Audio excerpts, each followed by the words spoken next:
साहब यहाँ पर सवाल तो ये भी पैदा होता है कि अगर जो है वो मुस्लिम मुखालिफ वहां पर बिल्स आ रहे हैं, कवानीन आ रहे हैं, तो इस पर जो हमारी मुस्लिम बरादरी है जो कि एक आलमी सतह के ऊपर एक बड़ा वजन रखती है अपने माशी मामलात के लिए और वो भारत से इस हद तक मुआहदे कर रही है, तो कुछ ना कुछ जिम्मेदारी जो है वो उन पर भी आयद होती है। दूसरी बात यहाँ पर यह कि सिंतास मुआहदा, जाहिर सी बात है, दो फरीकैन के दरमियान हुआ है, तो मुआहदे से रूगर्दानी पर कोई सेक्शंस भी लग सकती हैं, क्या वो तमाम तर चीजें भारत पर लागू होंगी?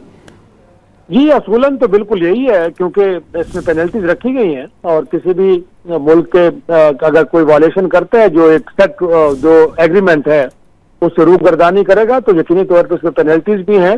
और उससे गोया के सैंक्शंस भी आ सकती हैं। गोया के जब आप इस तरह के इंटरनेशनल फोरम्स के ऊपर बैठ के कमिटमेंट देते हैं और उनकी वायलेशन करते हैं तो एक तो आलमी सतह पे उस मुल्क की बड़ी साख मुतासर होती है कि वो आलमी मुआहदों का एहतराम नहीं कर रहा, और साथ में फिर ये है कि पेनल्टीज भी होती हैं, क्योंकि अगर आप पानी को लेके किसी भी मंसूबे की या किसी भी मुआहदे की खिलाफ वर्जी करेंगे तो इससे तो दूसरा मुल्क बड़ा शदीद मुतासर हो सकता है। हमारी मईशत का बड़ा हिस्सा जो है वो ज़राअत पे मुश्तमिल है। फिर जैसे मैंने आपको कहा कि ये कोई छोटा मुल्क नहीं है, 24 करोड़ अवाम का मुल्क है जिसकी ग़िज़ाई ज़रूरियात हैं और यकीनी तौर पर पानी से, एग्रीकल्चर से पूरी होती हैं। हम कोई इम्पोर्ट नहीं करते बल्कि खुद अपना अनाज उगाते हैं। तो मैं समझता हूं कि ऐसे मुल्क के लिए इस तरह का इकदाम लेना यूनिलैटरल